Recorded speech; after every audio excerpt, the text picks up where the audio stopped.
Kita masuk segmen yang kedua ya Pak ya. Ya, Bagaimana sistem tata kelola anggaran dan logistik diterapkan agar program ini berjalan akuntabel dan bebas dari kemungkinan penyimpangan Pak. oke.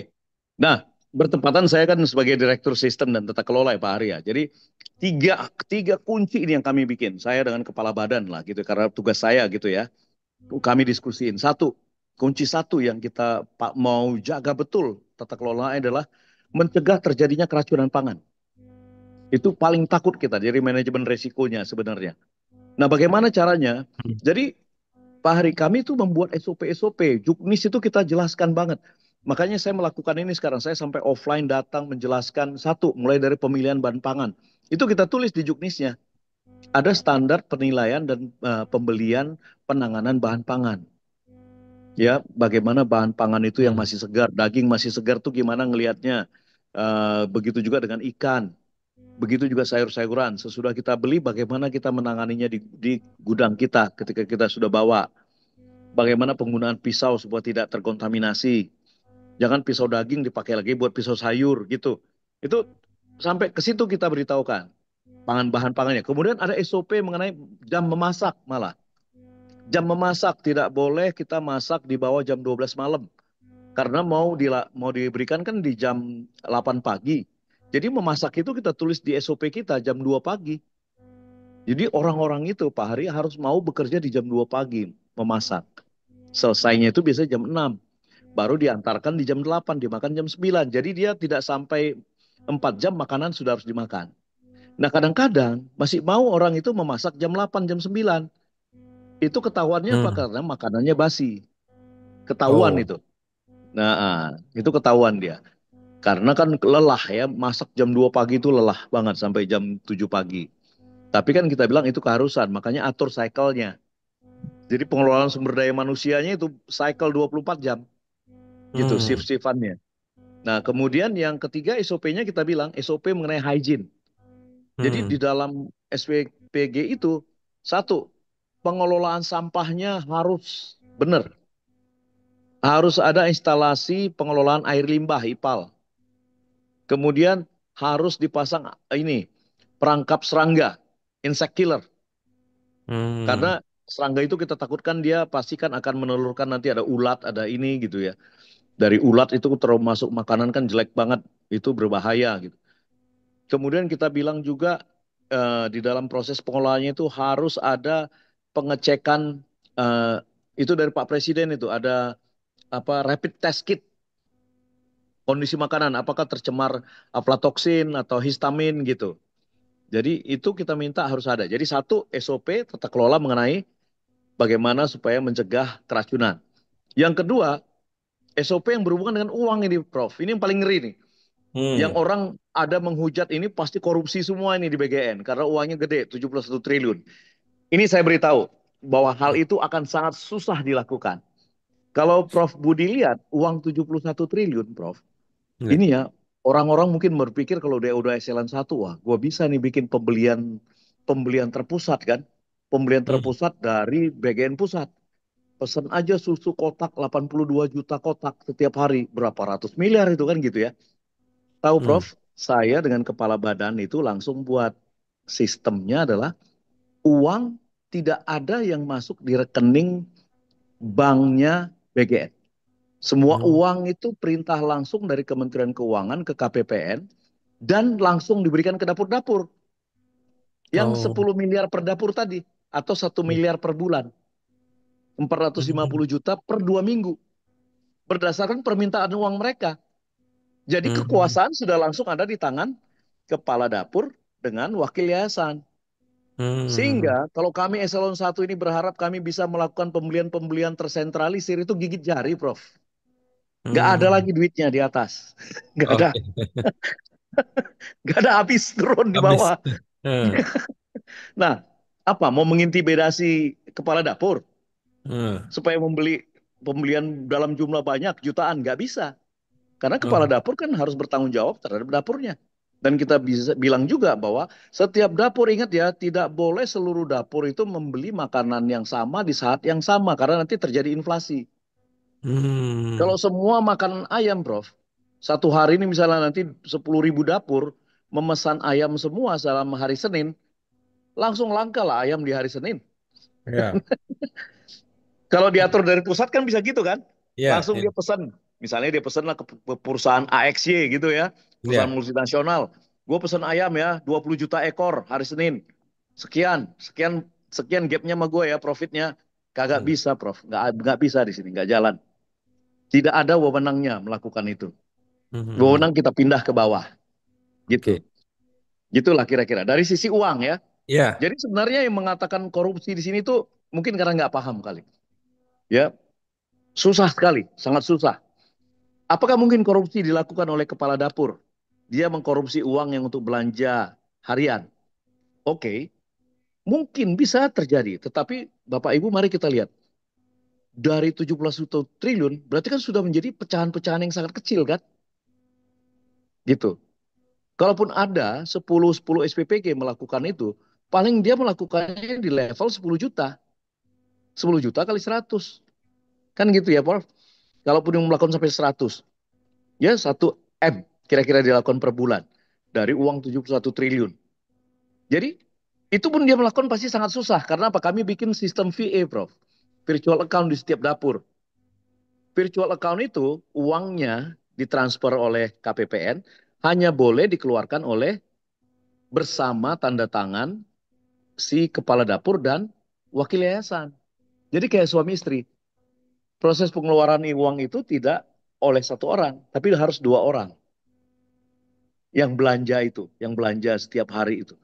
Jadi satu, sisi keuangan kita jaga dengan sistem supaya kita nggak mumet gitulah.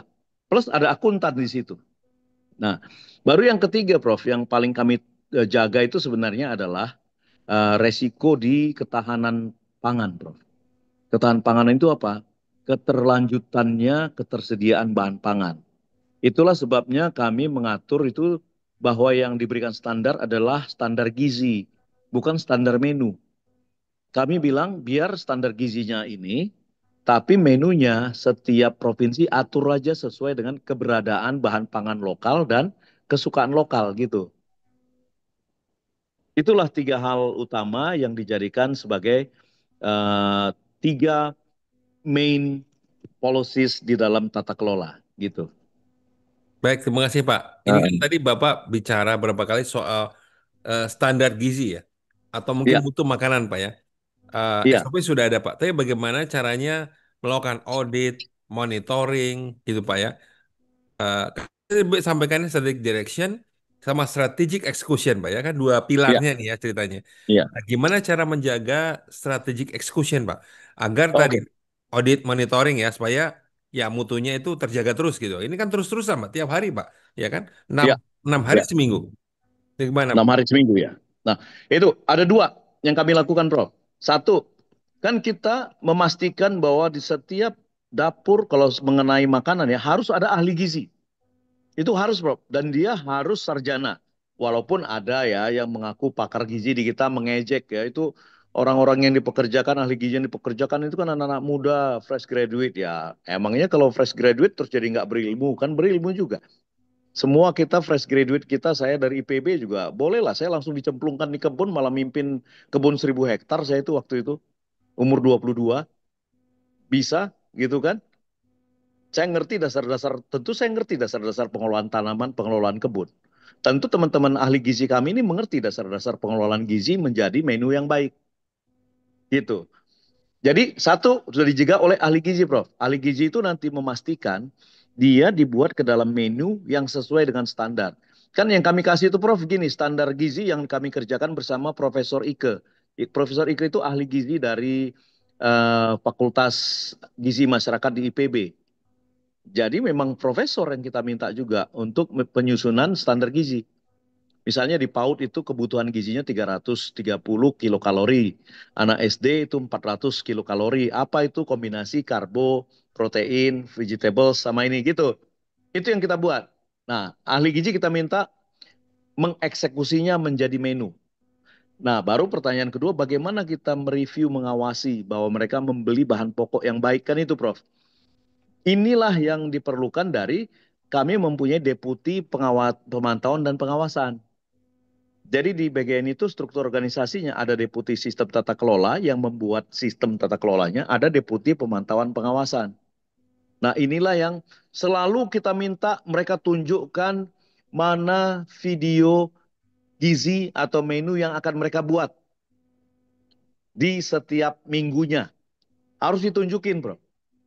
Nah, mungkin pertanyaan Prof berikutnya pasti, loh kalau gitu kenapa kecolongan? Ada yang sampai semangka setipis tisu gitu ya.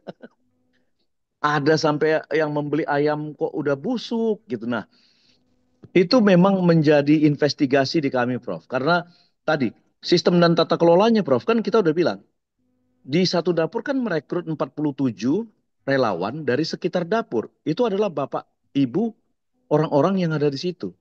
Yang anak-anaknya juga yang dikasih makan, Prof. Karena kan anak-anaknya yang bersekolah di sekitar radius 6 kilometer dari dapur. Bapak ibu itu orang-orang yang tinggal di radius 4 kilometer dari dapur. Seperti yang di warung KR, dia bilang, saya senang datang ke sini karena saya masak makanan untuk anak-anak saya juga. Logika kami adalah, gerbang kedua ini, Bapak Ibu relawan inilah menjadi gerbang yang sangat menjaga jangan sampai ada makanan busuk yang dimasak. Gitu. Nah, kalaupun sampai terjadi, Prof, waktu saya lihat ya, oh, kebanyakan, Prof, itu terjadi karena kontaminasi air, Prof. Air di negara kita rupanya banyak sekali kontaminasi Escherichia coli, E. coli-nya.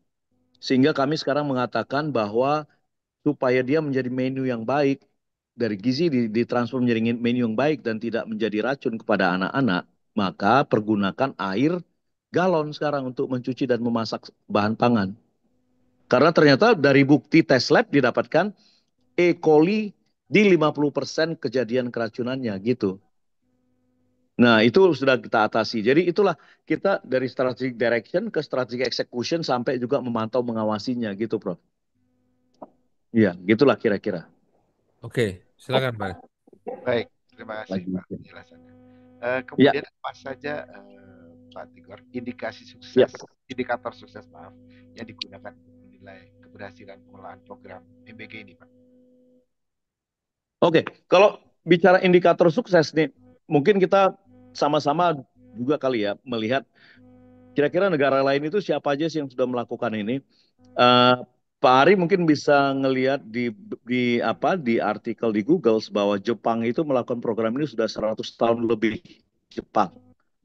Nah, Jepang itu 100 tahun lebih ketika masa Kaisar Tokugawa kalau tidak salah itu mereka mengalami famine, kelaparan. Terus kaisarnya berkomitmen itu tidak boleh anak-anak kelaparan. Mereka harus mendapatkan gizi yang cukup, makanan yang cukup. Nah, sekarang bisa kita lihat bahwa Jepang itu adalah negara dengan IQ tertinggi di dunia rata-rata, 118 kalau tidak salah. Dan inovasi teknologi tertinggi di dunia. Dan juga rata-rata tinggi tubuhnya itu di 170 cm. Nah, itu contoh yang melakukan makan bergizi gratis yang dari Asia ya. Yang dimana tadinya mereka rata-rata tinggi anaknya 160-an, bahkan di bawah kita menjadi 170-an sekarang. Tingkat IQ-nya juga di atas kita. Nah, kemudian Inggris itu juga melakukan. Jadi kita ngelihat memang ini ada jangka panjang, ada jangka pendeknya, Bro. Jangka panjangnya kita berharap tadi yang diharapkan Pak Presiden, masa depan bangsa kita ini nanti akan berada di tangan anak-anak muda kita, di mana dia sekarang ini umurnya 15 tahun, 20 tahun dari sekarang kan 2045. Di umur mereka 35 tahun, mereka adalah generasi dengan IQ yang bagus, fisik yang bagus juga, keterampilan yang baik, dan mereka bisa bersaing secara global. Itu yang kita mau jangka panjangnya, Prof. Berarti nanti kita harus ukur nih, di 2045 bagaimana sih setelah kita lakukan program ini. Kemudian bagaimana jangka pendeknya? Jangka pendeknya, Prof, yang kami lihat sekarang adalah satu, kan kita bilang kita mau melihat 4 tujuan tadi. Benarkah akses makanan bergizinya sudah bisa menjangkau seluruh anak Indonesia? Nah, kami sudah bekerja sama dengan BPS, Badan Pusat Statistik, melakukan survei. Kita tanya ke rumah-rumah, ke sekolah-sekolah mengenai hal ini. Apa pendapat para guru, para orang tua, dan juga siswa mengenai makanan yang mereka terima? Apakah mereka mengkonfirmasi mereka mendapat akses terhadap makan bergizi gratis? Kemudian, kan tadi Prof, ada tujuan kedua ya. Tujuan keduanya kan eh, membuat anak-anak menjadi terekspos kembali ke pendidikan dan mereka menjadi bersemangat di dalam bersekolah. Itu tujuan kedua kita dari melakukan program ini. Nah, kita lihat di BPS itu melakukan survei ke sekolah-sekolah. Bagaimana kapasitas dan kemampuan anak-anak dalam menyerap mata pelajaran. Tetapi terutama tingkat kehadiran sih dilihat saat ini. Kalau mau nanti melihat video Warung Kiara, proyek makanan bergizi gratis, Pak Hari bisa lihat di situ guru-guru mengatakan bahwa selama ini murid-murid itu kira-kira 15% itu absen, nggak datang sekolah. Sekarang semuanya datang ke sekolah setiap hari. Jadi paling tidak ya quick wins-nya anak-anak datang ke sekolah itu sudah terjadi. Saya baru dari Papua juga, saya dari Biak. Saya ngobrol dengan kepala sekolah dan gurunya. Mereka juga mengatakan demikian. Bahkan saya tanya orang tuanya karena saya nggak mau terima hanya dari guru. Saya tanya orang tuanya, betul, betul Bapak. Anak saya ini sekarang tidak mau ada di rumah. Dia mau datang ke sekolah. Jadi semua anak-anak sekarang mau datang ke sekolah karena di sekolah ada makanan bergizi paling tidak. Untuk anak-anak kita itu Pak Hari, yang ekonominya, yang bapaknya penghasilannya cuma di bawah 1 juta sebulan, ini tuh sangat berarti. Mereka itu makan paling cuma setengah kali kali sehari saat ini. Bapaknya penghasilannya kurang dari 1 juta sebulan, anaknya ada 4. Gitu. Jadi kalau kita compare dengan anak-anak di Jakarta dengan orang tua penghasilan 50 juta ke atas, memang nggak comparable dia. Gitu. Nah, baru yang keempat kami lihat adalah apakah benar terjadi pembukaan lapangan pekerja, Pak Ari. Lapangan pekerjaan. Dan yang keempat adalah bagaimana penyerapan produksi pertanian lokal. Jadi itu sudah kita lakukan survei BPS yang untuk jangka pendeknya. Nanti kita akan dengarkan sama-sama hasilnya di akhir tahun. Itulah menjadi indikator keberhasilan. Baik, makasih Pak Tigor. Gitu. Tadi Bapak Ya, sudah bicara pengawasan ya Pak, audit. Nah, iya, kan memang sudah jadi beberapa insiden lah Pak ya. Nah, dari iya. sisi penegakan hukum nih Pak, penegakan Mm, aturan ya, Bapak sudah buat SOP, sudah buat eh, mm, tata cara ya. Nah, ada ya. nggak eksekusi penegakan hukum bagi yang melanggar khususnya terkait dengan standar gizi tadi Pak? Ini kan Oke, menyangkut oke. orang banyak ya Pak ya, seperti itu. Iya, jika terjadi ini, Prof, kalau terjadi KLB, kita udah punya SOP-nya. Jadi begitu terjadi, kita katakan misalnya kejadian luar biasa karena diduga terjadinya ada keracunan karena memakan makanan dari MBG ya. Nah, itu diduga dulu. Maka segera kita lakukan penghentian. Nah, Prof itu bisa duga penghentian itu udah satu hukuman. Bayangin berarti kan uangnya nggak ngalir. Kalau dia mendapatkan uang rata-rata per hari 15.000 kali 3.000, 45 juta. Kalau sampai dihentikan 10 hari, 450 juta stop uangnya. Kan gitu, Prof. Ya, itu menyakitkan ya. Hukuman ke kantong itu sangat menyakitkan biasanya, Prof. Ya, nah ini karena dia akan kita review. Kenapa terjadi begitu? Apa yang dilakukan? Proses apa yang tidak benar? Gitu. Apakah yang kebanyakan terjadi itu, Prof? Mereka memasak kepagian, mereka memasak di jam 9 gitu. Karena apa? Kelelahan, fatigue. Jadi fatigue kalau kerja jam 2 pagi. Jadi mereka mencoba melakukan sedikit apa ya, trik-trik masak jam 9. Kalau masak jam 9, sudah masak jam 12, itu makanannya akan terpapar, dia tidak dimakan lebih dari 4 jam. Itu satu. Maka kita lakukan teguran, dia tidak boleh lagi mengulangi hal itu. Sesudah dilakukan improvement, janji komitmen, baru dinyatakan dia boleh dibuka. Dan itu sudah ada lebih kurang 40 SPPG, Prof, yang kita gitukan. Ada yang sampai 1 bulan. Yang di Bogor dulu, yang kalau Prof ingat itu sekolah Bina Insani, Bosowa Bina Insani. Itu padahal SPPG yang sangat bagus, seluruh peralatan memasaknya premium. Itu karena dia tidak ikut SOP aja dalam memasak. Memasak itu kalau sama BGN ini kan MBG ini harus matang semua, Prof. Nah, mereka punya chef. Chef itu mungkin pengalaman internasionalnya kalau membuat telur mata sapi, bawahnya atau putihnya matang, kuningnya nggak matang. Supaya seperti matahari kan. Makanya bilang sunny side. Nah, ketika dia lakukan itu, telur mata sapinya itu, kuningnya itu terkontaminasi salmonella. Itu sampai 1 bulan kita tutup, Prof. Dan kita diinterogasi kalau udah sampai 500-an murid yang terkena itu, bahkan yang ikut menginvestigasi itu sampai kepolisian. Jadi biasanya kan standarnya BPOM. BPOM akan ambil contoh, dilihat bakteri apa, kemudian dari mana asal muasalnya, dilakukan teguran dan perbaikan. Kemudian Dinkes juga ikut, apakah dia di dalam konteks tata kelola memasaknya gitu ya, itu nanti Dinkes ikut. Tapi kalau sampai investigasi polisi, itu berarti kita sampai bingung kenapa kamu mesti masak makanan yang mentah gitu. Apakah ada eh, apa ya niatan-niatan lain? Nah gitu. Jadi berbahaya, memang ada hukumannya, Prof. Iya, kita buat kalau memang ada hukumannya, itu bisa dihentikan sementara sampai proses investigasi selesai dan improvement perbaikan dinyatakan sudah bisa bagus dan layak, baru dibuka lagi, dijalankan lagi. Gitu kira-kira, Prof.